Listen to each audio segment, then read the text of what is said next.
আমায় প্রশ্ন করে নীল ধ্রুব তারা, আর কতকাল আমি রব দিশাহারা, রব দিশাহারা। জবাব কিছুই তার দিতে পারি নাই, তবু পথ ভুলে কেটে গেল এ জীবন সারা, এ জীবন সারা।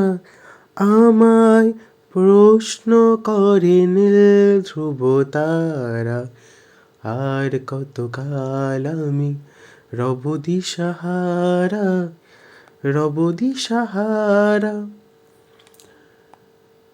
কারা যেন ভালোবেসে আলো জ্বেলেছিল, সূর্যের আলো তাই নিভে গিয়েছিল। কারা যেন ভালোবেসে আলো জ্বেলেছিল, সূর্যের আলো তাই নিভে গিয়েছিল।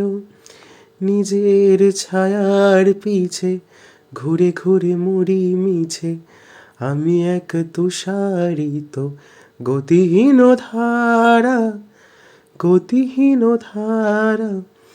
আমায় প্রশ্ন করে নীল ধ্রুব তারা, আর কতকাল আমি রব দিশাহারা, রব দিশাহারা। তো বন্ধুরা, রেসিপিটা আজকে বাঁধাকপির ঘন্ট। একটা গান গেয়ে শুরু করলাম আমি। এইভাবে আমি রান্নাটা করেছি, মাছের মাথা দিয়ে বাঁধাকপির ঘন্ট। আর প্রথমে দিয়েছিলাম জিরে ফোড়ন, দিয়ে তেজপাতা শুকনো লঙ্কা করে, তারপরে দিই আদা বাটা। আদা বাটাটা দুবার আমি ইউজ করবো, এখানে একটু বেশি লাগবে। তারপরে আলুটা ভালো করে ভাজার পরে ওখানে দিয়ে দিই তোমার আদা রসুনের পেস্ট। বাঁধাকপিটা দিয়ে ভালো করে নেড়ে ছেড়ে মাছের মাথাটা প্রথমে ভেজে নিয়েছিলাম, দিয়ে একটু গরম মশলা দিয়ে লবণ দিয়ে লবণ দিয়ে ভালো করে আমার টেস্ট করে নিয়েছি। আর এই রেসিপিটা একান্তই আমার নিজের স্টাইলে করা, আমি কারোর কপি করি না রান্নার ক্ষেত্রে অবশ্য। তো একান্তই যদি রেসিপিটা ভালো লাগে অবশ্যই পাশে থেকো। আর গানটি কেমন লাগলো অবশ্যই জানিও। দেখতে পাচ্ছ কতটা সুন্দর দেখতে হয়েছে, তেলটাও ছেড়ে এসছে। আমার তো এখন ভয়েস ওভার যখন দিচ্ছি তখনও খেতে ইচ্ছা হচ্ছে, কারণ বাঁধাকপির ঘন্ট ভালোই লাগে আমাদের গরম ভাতের সাথে।